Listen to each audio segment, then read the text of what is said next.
sunset over Rome. The sun hangs low over Rome tonight, painting the 7 hills in shades of amber and rose. From the highest window of the Palatine Palace, you can see it all. The red-tiled rooftops stretching toward the horizon, the smoke rising from 1,000 hearths, the cypress trees swaying gently in gardens where senators' wives walk among the lavender.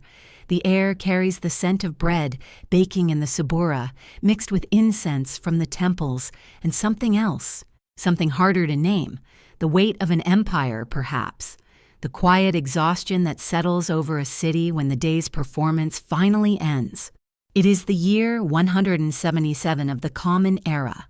Marcus Aurelius Caesar has ruled Rome for 16 years now, and tonight, like so many nights before, he stands at that window watching the light fade. His reflection stares back from the glass. Graying temples, lines etched deep around eyes that have seen too much. 56 years old, though some days he feels ancient as the stones beneath his feet. The palace around him hums with its usual evening rhythm. Servants pad through marble corridors on silent feet, their sandals whispering against floors, polished to mirror brightness. Somewhere in the depths of the building, scribes bent over scrolls by lamplight, recording the day's business. Grain shipments from Egypt, reports from the German frontier, petitions from citizens who believe their emperor can solve what they cannot. Always more petitions, always more needs pressing against the palace gates like water against a dam. But here, in this moment of suspended time between day and night, Marcus allows himself to simply breathe. The Stoics taught that wisdom begins with accepting what you cannot control. He has written those words himself, scratched them onto wax tablets during long campaigns, whispered them like prayers in the dark hours before dawn. Yet knowing and feeling remain such different things, don't they? Tonight the gap between philosophy and flesh feels particularly wide. A knock at the door interrupts his thoughts. "Enter," he calls, not turning from the window. Caesar. The voice belongs to Cassius Dio, one of his most trusted advisors. The man's footsteps approach slowly, as if he too feels the weight of whatever news he carries. The reports from the northern provinces have arrived. Marcus finally turns. Cassius holds a leather dispatch case, but his expression tells the story before any seal is broken. More trouble along the Danube. More tribes pressing against Rome's borders like children testing the strength of a garden fence. The Marcomanni, perhaps, or the Quadi. Does it matter which barbarian king has decided that Roman gold looks easier to take than to earn? "How many legions?" Marcus asks quietly. "At least 4, possibly 6, depending on..." Cassius hesitates. He has served 3 emperors, survived palace coups and senatorial conspiracies, but even now he struggles with delivering unwelcome truths, depending on whether the reports of alliance between the tribes prove accurate.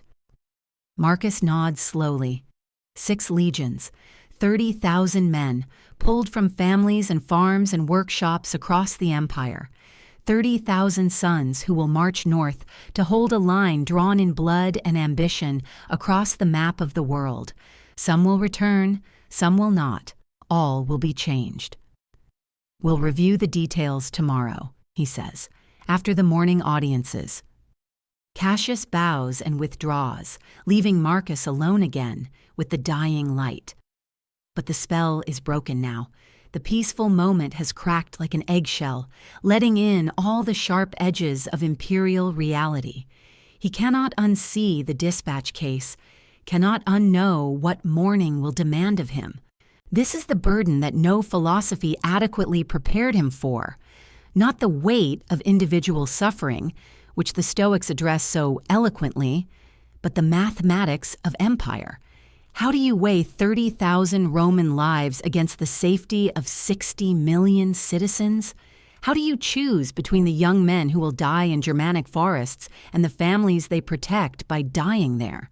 The equations never balance cleanly. Someone always pays a price they did not choose. He moves away from the window, settling into the chair where he does his evening writing. The desk holds the usual tools: reed pens, ink wells, sheets of papyrus waiting to receive whatever thoughts the night might bring. For years now, he has filled these pages with reflections, arguments with himself, reminders of what matters and what merely seems to matter. His private conversations with eternity, he sometimes thinks. The words no one else will ever read. Tonight he writes, "Remember that very little disturbs the universe, but we disturb ourselves constantly, imagining that our small dramas shake the foundations of existence. The sun set tonight as it has for countless ages. It will rise tomorrow regardless of our fears. This too shall pass." The words look wise on the page. They feel true in the abstract space of philosophy. But they do not ease the tightness in his chest when he thinks of those 6 legions. They do not make the coming war feel less real or less necessary or less terrible. Outside his window, Rome continues its ancient evening dance. In the markets of the Campus Martius, vendors pack away their wares: bolts of silk from distant China, spices that traveled trade routes older than the city itself, wine from vineyards that have fed Roman tables for generations. In the taverns of the Aventine Hill, working men drink away the day's exhaustion while their wives count copper coins and calculate how much bread tomorrow's wages will buy. In the great houses of the Palatine, senators' daughters practice their letters by lamplight, learning to write the same Latin words that will someday govern provinces they cannot yet imagine. All of it, the ordinary and the extraordinary, the mundane and the magnificent. All of it depends on decisions made in rooms like this one, on the willingness of one tired man to carry burdens that would crush most spirits. Marcus has never stopped marveling at the strange arithmetic of power, how the weight of millions can rest on shoulders that ache just like any other shoulders, how the fate of the known world can hinge on whether one person chooses duty over comfort, sacrifice over safety. The Stoics speak often of the view from above, the perspective that sees human affairs as they truly are, small and temporary, against the vast backdrop of cosmic time. From that height, tonight's dispatch seems less urgent. The barbarian threats, the political maneuvering, even the question of war itself, all of it shrinks to proper proportion when measured against eternity. But Marcus has learned something the philosophy books do not always acknowledge. Sometimes you cannot afford the view from above. Sometimes love requires you to descend into the particular, the immediate, the heartbreakingly specific. To care about these 30,000 soldiers not as abstractions in the cosmic order, but as individuals, men with names and mothers and dreams of returning home. The lamp flame flickers in a draft from somewhere, casting dancing shadows across his unfinished page. In a few hours, the palace will wake again. Petitioners will gather in the forum. Senators will arrive with their carefully prepared arguments and their barely concealed ambitions. The business of empire will resume its relentless forward motion, carrying them all toward whatever future awaits beyond the northern mountains. But for now, in this suspended moment between sunset and full dark, Marcus allows himself to feel the full weight of what tomorrow will demand, not as an emperor, but as a man, not as a stoic philosopher, but as someone who must choose between competing goods and inevitable losses. The luxury of private grief, perhaps, the permission to acknowledge that wisdom and sorrow often walk hand in hand. The last light fades from the western sky. Rome settles into darkness, trusting that morning will find its emperor ready for whatever challenges the new day brings. And it will, of course. It always does. But tonight belongs to the questions that have no easy answers, and to the quiet courage required of those who must act despite uncertainty. The Emperor's Study. He moves through the corridors of the palace with practiced silence, his footsteps muffled by the soft leather of his sandals. The guards nod respectfully as he passes, but they know better than to speak. This is his time, the sacred hour when the emperor becomes simply a man seeking understanding in a world that offers few clear answers. His private study waits like an old friend. The room is modest by imperial standards. No gold leaf adorning the walls, no precious stones embedded in the furniture. Just shelves lined with scrolls, a simple wooden desk worn smooth by years of use, and a single oil lamp that casts dancing shadows across the parchment scattered before him. The air holds the comforting scent of beeswax and aged papyrus, the smell of thought made tangible. Marcus settles into his chair and reaches for his stylus.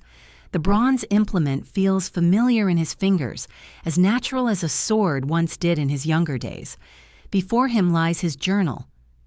Not the official chronicles that court historians will polish for posterity, but something far more precious, his private meditations, the place where he can strip away the purple robes and golden laurels and simply think.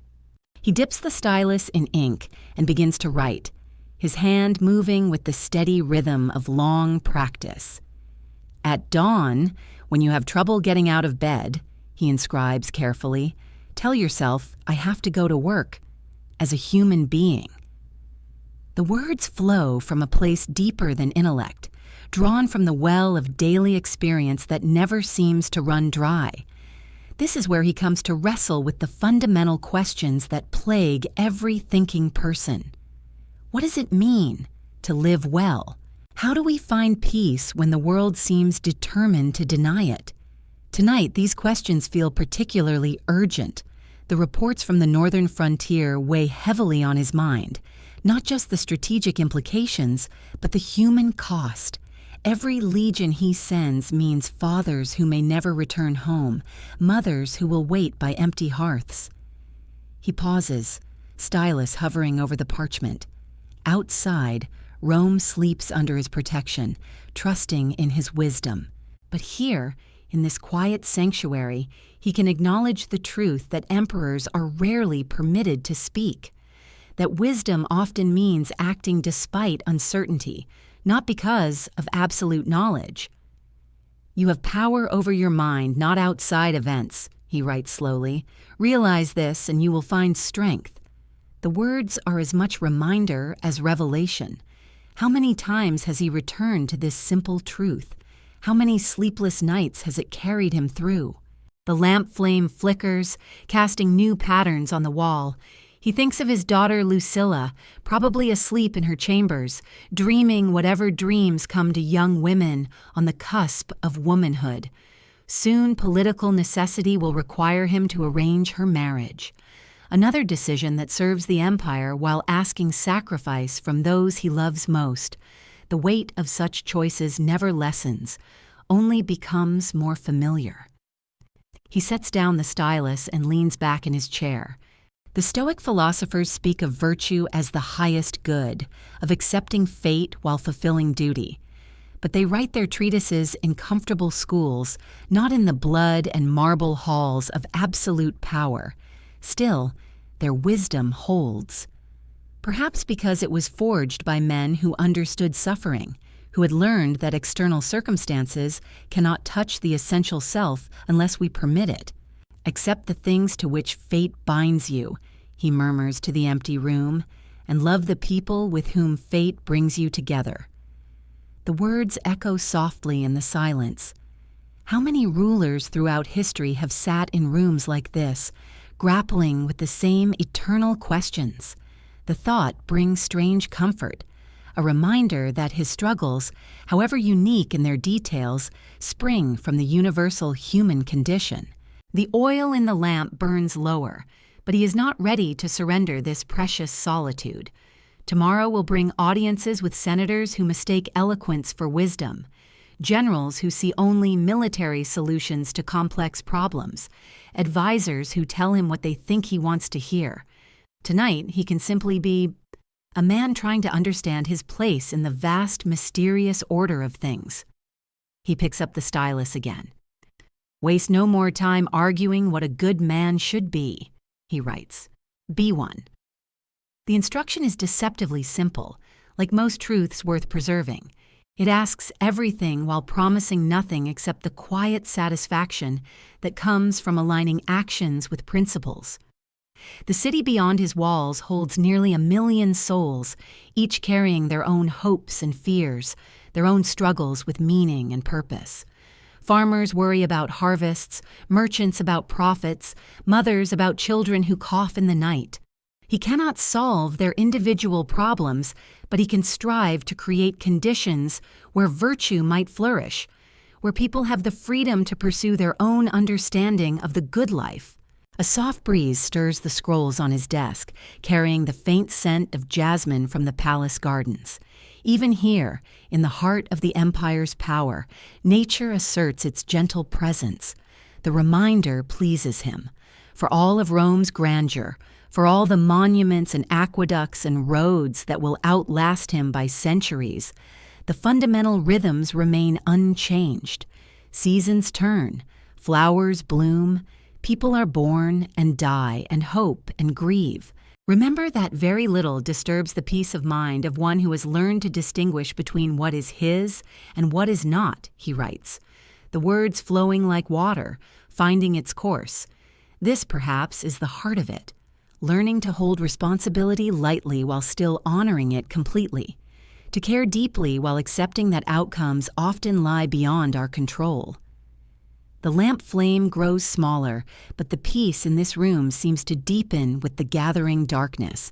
Here, surrounded by the accumulated wisdom of ages, Marcus Aurelius continues his nightly practice, not of ruling an empire, but of understanding what it means to be human in a world that offers no guarantees except the opportunity to choose, again and again, how we will respond to whatever life presents.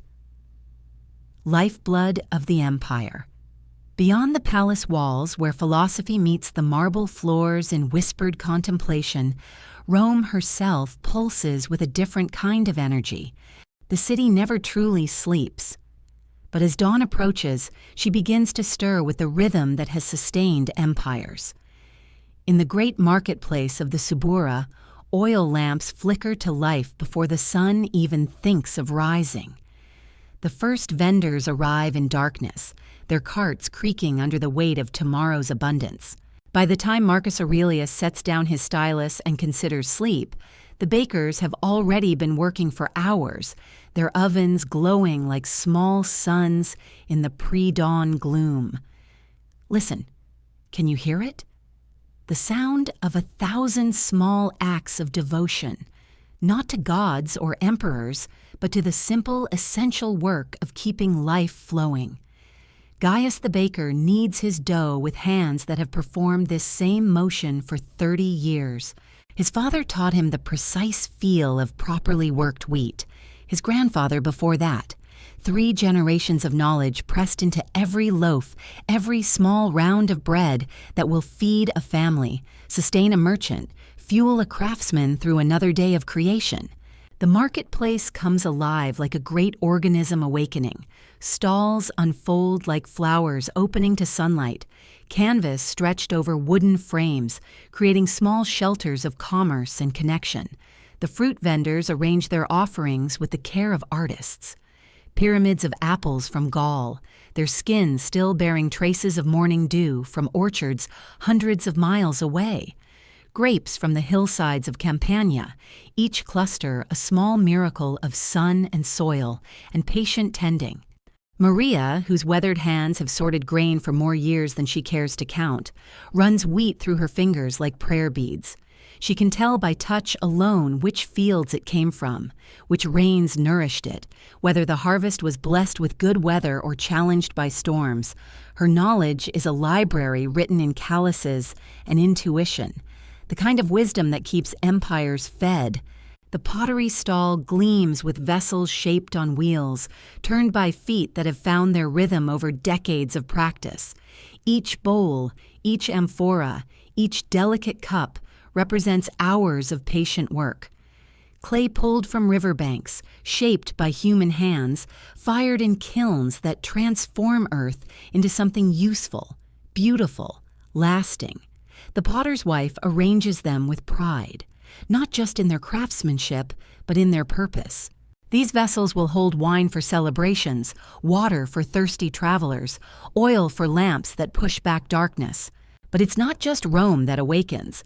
Across the vast network of roads that spread like arteries from the city's heart, the empire stirs to life. In Gaul, farmers load their carts with grain that will feed Roman families they'll never meet. In Hispania, miners descend into shafts to extract silver that will become coins, changing hands in transactions that connect strangers across continents. In Egypt, boats laden with papyrus begin their journey up the Nile, carrying the material that will become letters, contracts, poems, dreams written down and shared. The roads themselves are marvels, not just of engineering, but of vision. Stone laid upon stone with mathematical precision, creating pathways that will endure for centuries. But tonight, in this moment, they serve a simpler purpose. They carry hope. They carry sustenance. They carry the dreams of merchants who left their homes weeks ago, trusting that somewhere ahead lies opportunity, connection, the chance to trade not just goods but stories. A spice merchant from Syria unwraps precious bundles of cinnamon and cardamom, their fragrance transforming the corner of the marketplace into something exotic, mysterious. These spices have traveled farther than most people will in their entire lives. They've crossed deserts and mountains, survived storms at sea, passed through dozens of hands, each person in the chain adding their own small effort to bring flavor and wonder to Roman tables. The fabric sellers create rainbows from their stalls, silk that began as cocoons in distant China, dyed with colors extracted from flowers, insects, minerals. Purple from murex shells gathered by divers who hold their breath and plunge into Mediterranean depths. The weaving, the dyeing, the cutting and sewing. Each step represents human skill passed down through generations, refined through countless repetitions until it becomes art disguised as necessity. Children dart between the stalls, their laughter mixing with the calls of vendors and the gentle haggling of customers who've turned shopping into a social ritual. An old woman examines olives with the concentration of a scholar, pressing each one gently to test its firmness. A young father lifts his daughter so she can see the caged songbirds, their melodies adding music to the marketplace symphony. But even in this abundance, in this celebration of human industry and connection, there are whispers. Travelers from the East speak of strange fevers, of cities where the marketplaces have grown quiet. The plague, a word spoken softly, uncertainly. Some dismiss it as rumor, the kind of story that grows in the telling as it travels from mouth to mouth across vast distances. Others listen more carefully. They've noticed that certain merchants haven't returned from their usual routes. Ships that should have arrived weeks ago remain absent from the harbor. Letters from distant relatives have stopped coming. Small absences that might mean nothing, or might mean everything is about to change. The abundance spread before them seems even more precious when viewed through the lens of uncertainty. These connections that seem so solid, so permanent, the roads that carry goods and news, the relationships built over years of fair dealing, the trust that allows a baker to accept payment from a customer he's never met, but whose face has become familiar over seasons of small transactions. Marcus Aurelius, in his study, contemplates the burden of decisions that affect millions, but here in the marketplace, those millions reveal themselves as individuals, each with their own small expertise, their own contribution to the great web of interdependence that makes civilization possible. The empire isn't just legions and laws and marble monuments, it's Gaius kneading dough in darkness. It's Maria, testing grain with fingertips that hold decades of knowledge. It's the spice merchant from Syria, sharing the fragrances of distant lands. The sun climbs higher, and the marketplace reaches its full glory, a testament to human ingenuity, cooperation, hope, but also, though they don't yet know it, a celebration that stands on the edge of transformation. The abundance flows like lifeblood through the empire's veins, but even the strongest heart can be tested by forces beyond its control. Yar, whispers of the plague. The abundance flows like lifeblood through the empire's veins, but even the strongest heart can be tested by forces beyond its control. And so it begins, not with thunder or earthquake, but with whispers. A merchant from Alexandria mentions fewer ships arriving from the eastern ports. A baker notices that certain customers haven't appeared for their daily bread. The Syrian spice trader speaks quietly to his neighbor about strange reports from Damascus, stories of entire households falling silent, of physicians overwhelmed by ailments they cannot name. At first, these are merely threads in the vast tapestry of Roman life, individual concerns lost in the great symphony of the city. But threads, when pulled, can unravel even the strongest weave. In his palace study, Marcus Aurelius receives reports that grow more troubling with each passing day. The plague that began in the distant corners of his empire, creeping closer to Rome's heart. Not the barbarian armies he had feared, but something far more insidious, an enemy that recognizes no borders, respects no treaties, shows mercy to neither citizen nor slave. He sets down his stylus and walks to the window overlooking the city. From this height, Rome still appears magnificent. The forums bustle with activity. The aqueducts carry their precious cargo of fresh water. The roads stretch out like spokes of a great wheel, connecting this center to the furthest reaches of civilization. But even emperors cannot command disease to halt at the city gates. The first cases arrive quietly. A fever here, a rash there. Physicians like Galen, brilliant minds trained in the best traditions of Greek medicine, find themselves facing something that defies their understanding. They bleed their patients according to ancient wisdom. They prescribe herbs that have worked for generations. They offer prayers to Asclepius, god of healing. And still, the whispers grow. In the marketplace where abundance once reigned supreme, subtle changes begin to emerge. A spice stall remains shuttered for 3 consecutive days. The Syrian merchant's voice carries a tremor when he speaks of home. Customers linger less, hurry more. The easy laughter that once echoed through the colonnades grows quieter, more precious.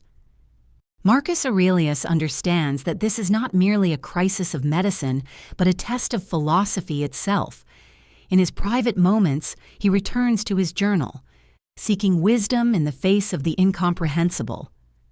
"What is not good for the hive is not good for the bee," he writes, his hand steady despite the weight pressing upon his shoulders. We are born to work together, even in suffering, especially in suffering. We discover what it means to be human. But knowing this truth and living it, these are different challenges entirely. As days pass into weeks, the city's rhythm begins to shift. Not collapse, not yet, but change. The morning markets open later. Evening gatherings end earlier. Families draw closer to their hearths, their private gods, their most trusted circles. In the great public baths, conversations turn from politics and business to simpler concerns: health, family, the small daily rituals that suddenly seem more precious when their continuation cannot be guaranteed. The plague teaches Rome a lesson that neither philosophy nor military might can fully prepare for, that even the greatest empire rests upon the fragile foundation of individual human lives. Each person who falls silent removes a thread from the great tapestry. Each empty doorway represents not just loss, but the interruption of countless small stories. Yet in this growing darkness, something else emerges, something that Marcus Aurelius, for all his philosophical preparation, finds both surprising and deeply moving: kindness. A baker leaves extra loaves for families whose breadwinners have fallen ill. Neighbors check on neighbors. Physicians work beyond exhaustion, not because they believe they can conquer this plague, but because the work itself has meaning. The act of caring, of showing up, of refusing to surrender to despair. These small acts of defiance against suffering become their own form of resistance, not grand gestures recorded by historians, but quiet moments of human connection that refuse to be extinguished. In a small courtyard near the Forum, where a fountain continues its gentle song regardless of human troubles, an elderly woman tends her potted herbs, rosemary for remembrance, lavender for peace, mint for healing. She has lost her son to the plague, her husband to age, her certainty to the changing times. But she continues to water her plants, to sweep the mosaic tiles, to listen to the fountain's eternal conversation with itself. When neighbors pass, she offers them sprigs of her herbs, not because she believes these simple plants can cure what ails the empire, but because the gesture itself carries meaning, the sharing, the continuance, the quiet insistence that beauty and care persist even when the world seems to be coming undone. Marcus Aurelius, walking through his palace gardens in the evening light, understands that this woman, whom he will never meet, embodies something his philosophical training has taught him, but which he is only now truly learning. That acceptance does not mean surrender. That wisdom does not require the absence of grief. That leadership, in its truest form, sometimes means simply continuing to tend one small corner of the world with as much grace as circumstances allow. The plague will run its course. History will record its numbers, its duration, its place in the great sweep of imperial events. But the quiet courage of ordinary people, this too is part of the story. This too deserves to be remembered. As night falls over Rome, the city settles into an uneasy but determined rest. Tomorrow will bring new challenges, new losses, new tests of the human spirit. But tonight, in countless small courtyards and humble dwellings, people tend their gardens, both literal and metaphorical, with stubborn hope. The weight of the crown. The call comes at dawn, a summons that will take Marcus from the relative comfort of Rome to the harsh frontiers of the empire. The Marcomanni and their allies press against the Danube border, testing the strength of Roman resolve. What began as diplomatic tensions has erupted into full war. The emperor, who would rather spend his days in philosophical contemplation, must now become a general, leading legions into battle against tribes who fight for their homeland with desperate ferocity. It is perhaps the greatest test of his stoic principles, to maintain inner peace while orchestrating the machinery of war. The journey north takes weeks, each mile carrying him further from the marble halls of power and closer to the mud and blood of the frontier. Along the way, Marcus writes in his journal, wrestling with the contradiction between his desire for peace and his duty to protect the millions who depend on Roman stability. How much trouble he avoids who does not look to see what his neighbor says or does, he writes by flickering lamplight in his tent, but only to what he does himself. Yet even as he seeks this inner focus, the weight of command presses upon him. Every decision will cost lives, Roman and barbarian alike. The young men marching beside his carriage, many will not return to see their families again. The Danube frontier in winter is a harsh teacher.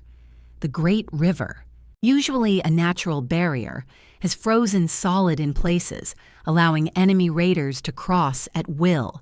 Roman camps dot the landscape like islands of civilization in a sea of wilderness, each one a testament to discipline and engineering skill. Marcus establishes his headquarters at Carnuntum, a fortress that has guarded this stretch of the frontier for generations. Here, surrounded by weathered veterans and nervous recruits, he must balance the competing demands of strategy and philosophy. The soldiers, These men who have left their farms and workshops to serve the empire, they watch their emperor with curious eyes. They expected a distant figure draped in purple, not this thoughtful man who visits the wounded in the medical tents and asks about their families back home. Remember that very little disturbs the man who has learned to ignore the actions of others, Marcus reminds himself. But ignoring is not the same as not caring. He feels each casualty report like a physical blow, each name a reminder of the human cost of imperial responsibility. In the pre-dawn darkness, he walks among the sentries on the fortress walls. The guards straighten as he passes, but he stops to speak with them, asking about the watch, about news from their home provinces, about their hopes for when this campaign ends. These conversations, brief as they are, reveal the true strength of Rome, not in its siege engines or disciplined formations, but in the quiet courage of ordinary people who do their duty despite fear, who maintain their humanity even in the midst of violence. Young Gaius from Gaul speaks of his sister's wedding, delayed until his return. Marcus from Hispania, his namesake, shows a worn letter from his wife describing their newborn son. These are not just soldiers. They are sons and fathers, brothers and friends. The emperor finds himself thinking of his own children, safe in Rome, but never far from his thoughts. How different is his love for them from these soldiers' love for their families? The barbarian warriors across the frozen river, do they not fight for the same fundamental reasons, to protect what they hold dear? We are all working together toward one end, he writes, some with knowledge and design, others without knowing it. The irony is not lost on him. Here on this wind-swept frontier, surrounded by the preparations for battle, he finds a clarity that sometimes eluded him in the marble halls of the capital, stripped of ceremony and courtly flattery. Leadership reveals its true nature. It is not about commanding from a distance, but about sharing the burden. When the supply wagons are delayed and rations run short, Marcus eats the same barley porridge as his soldiers. When illness strikes the camp, he visits the sick personally, risking contagion because presence matters more than protocol. The barbarian envoys who come to negotiate, they expect to find Roman arrogance and imperial disdain. Instead, they encounter a man who listens carefully to their grievances, who acknowledges the legitimate concerns behind their aggression, even as he makes clear that Rome will defend itself. The best revenge is not to be like your enemy. This principle, so easy to write in peaceful moments, becomes a daily challenge when facing those who would destroy everything you've sworn to protect. Yet Marcus persists in treating even his enemies with dignity. Captured warriors receive fair treatment. Civilian populations caught in the conflict are protected when possible. These choices, small as they might seem in the grand sweep of history, matter deeply to the man making them. As winter deepens along the Danube, the emperor-philosopher finds an unexpected peace in this harsh simplicity. Here, far from the political intrigues of Rome, purpose becomes clear. He is not fighting for glory or conquest, but for the basic human right to live without fear. The crown he wears, invisible but ever present, grows heavier with each passing day. But perhaps this is as it should be. Perhaps the weight of responsibility, fully felt and honestly borne, is what transforms mere authority into true leadership. In his tent each evening, by the light of a simple oil lamp, Marcus continues writing his thoughts. These words, never intended for publication, capture the soul of a man trying to do right in an impossible situation. Tomorrow will bring new challenges, new tests of will and wisdom, but tonight, listening to the wind across the frontier, he finds a moment of stillness at the center of the storm. finding peace within, in the quiet hours before dawn, when the camp sleeps and even the sentries move like shadows. Marcus finds himself drawn not to grand proclamations, but to the smallest truths. The scratch of his stylus against wax becomes a meditation itself, each word carved with the deliberation of someone who has learned that wisdom lies not in having all the answers, but in asking the right questions. "You have power over your mind," he writes, "not outside events. Realize this, and you will find strength." These words emerge from years of watching empires rise and fall, of seeing how the mightiest walls can crumble, while something as fragile as an idea endures across centuries. The oil lamp flickers, casting dancing shadows that remind him of impermanence itself. Everything changes, everything passes. And perhaps this is not tragedy but gift, for if nothing lasted forever, then neither would suffering, neither would the weight that sometimes feels too heavy to bear. Beyond the tent walls, he can hear the gentle sounds of men dreaming, soldiers who tomorrow will face uncertainty with courage they may not even know they possess. Each one carries within himself the same capacity for wisdom, the same ability to find peace regardless of circumstance. This knowledge, hard-won through years of leadership, brings him comfort now. How much trouble he avoids, Marcus continues writing, who does not look to see what his neighbor says or does, but only to what he does himself. The words flow like water finding its natural course, carrying with them the accumulated understanding of someone who has learned to distinguish between what matters and what merely seems to matter.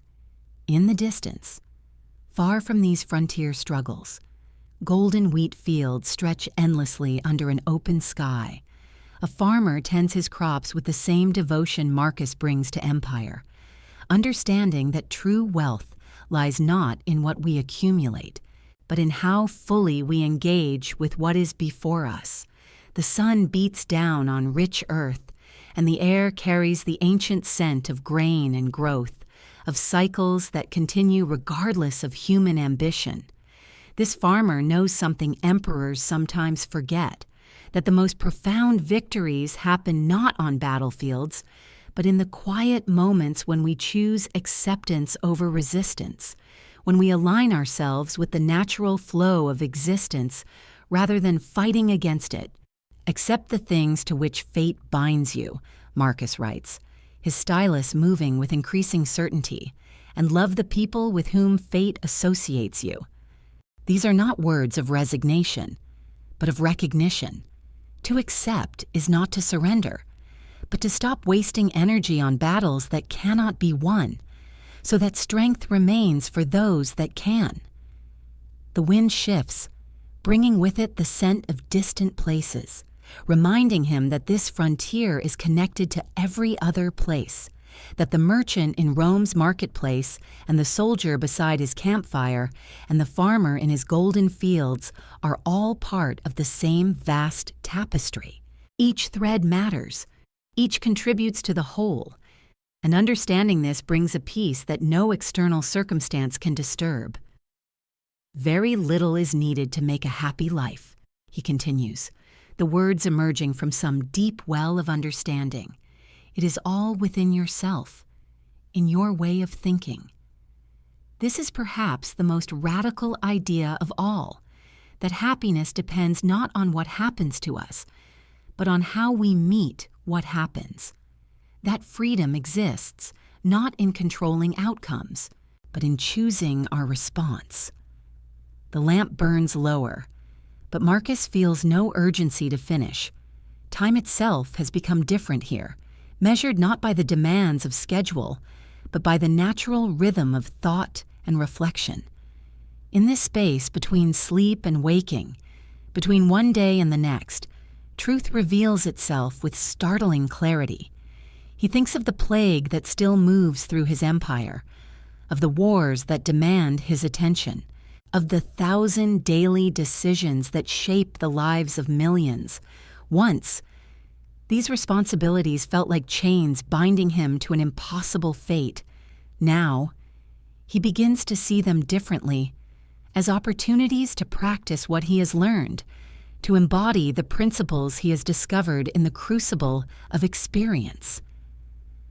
When you wake up in the morning, he writes, thinking of all those who will read these words in centuries yet to come, tell yourself, the people I deal with today will be meddling, ungrateful, arrogant, dishonest, jealous, and surly. They are like this because they can't tell good from evil, but I have seen the beauty of good and the ugliness of evil, and have recognized that the wrongdoer has a nature related to my own. This is not cynicism, but compassion, born from understanding that everyone struggles, everyone carries burdens, everyone seeks peace in their own imperfect way. To judge others harshly is to forget our own capacity for error. To expect perfection is to misunderstand the human condition entirely. The first hint of dawn touches the eastern horizon, painting the sky in shades of rose and gold. Soon, the camp will wake, and the demands of leadership will return. But something has shifted in these quiet hours. Some fundamental understanding has taken root. Marcus sets down his stylus, not because he has finished, but because he has found what he was seeking.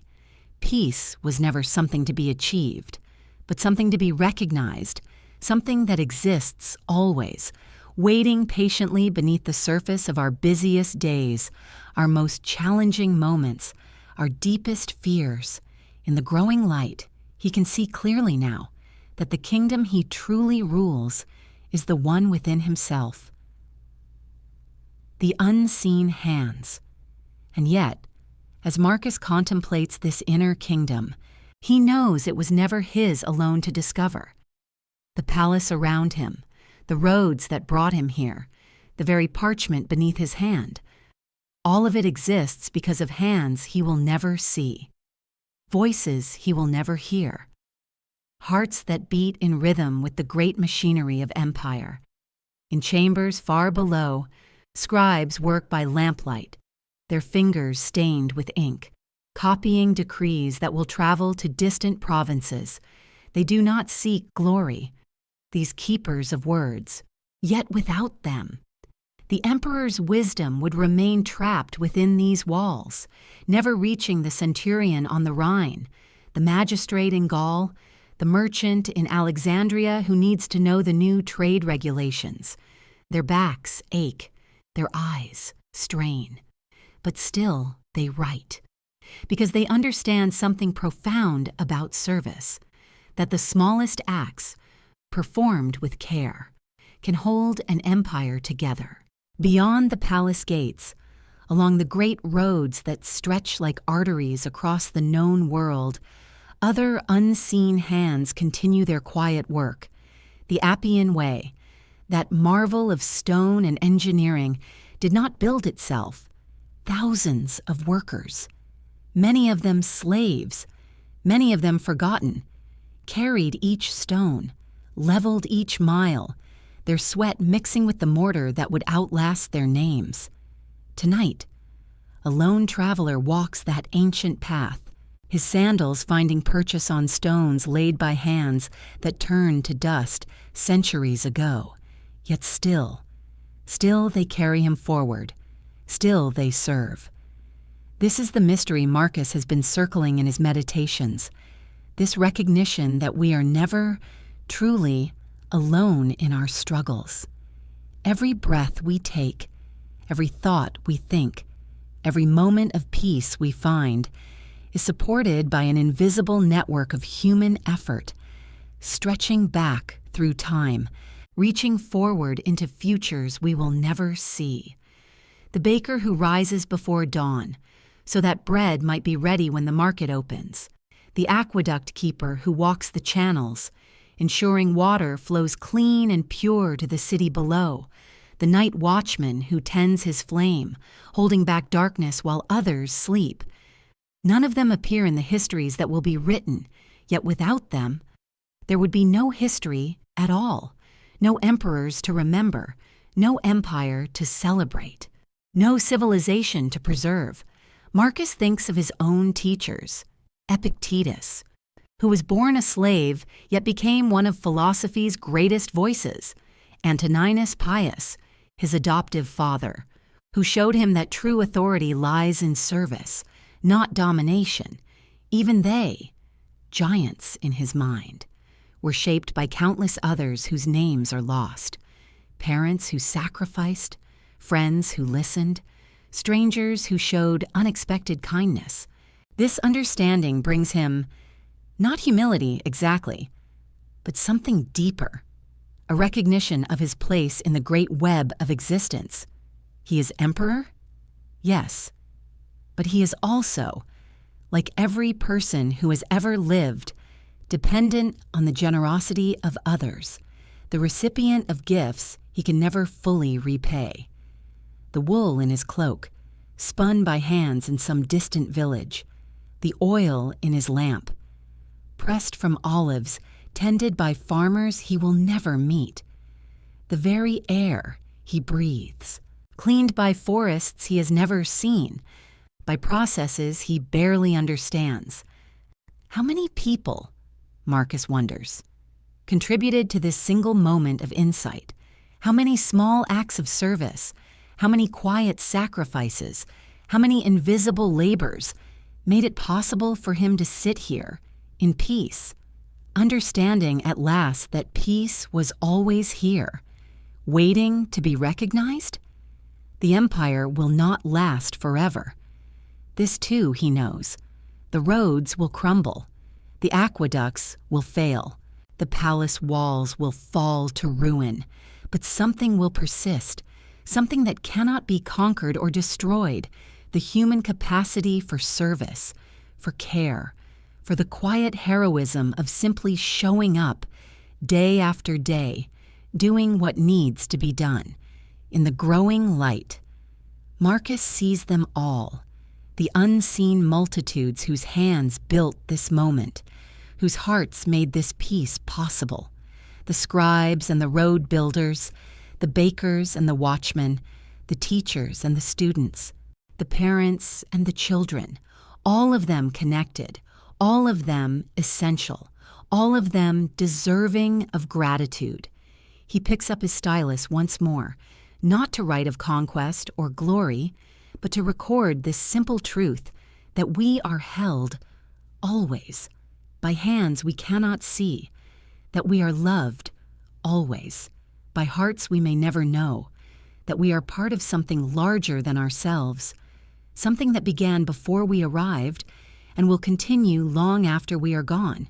This is the real empire, not of stone and steel, but of human kindness, stretching across time, connecting every soul who has ever paused in the growing light of dawn to recognize the gift of being here, together, if only for this brief, precious moment.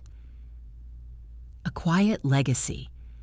And so the philosopher-emperor found his way, not through conquering new lands, but through conquering himself, through the patient work of understanding what it means to live with virtue, to choose compassion over convenience, to seek wisdom in the spaces between action and reaction.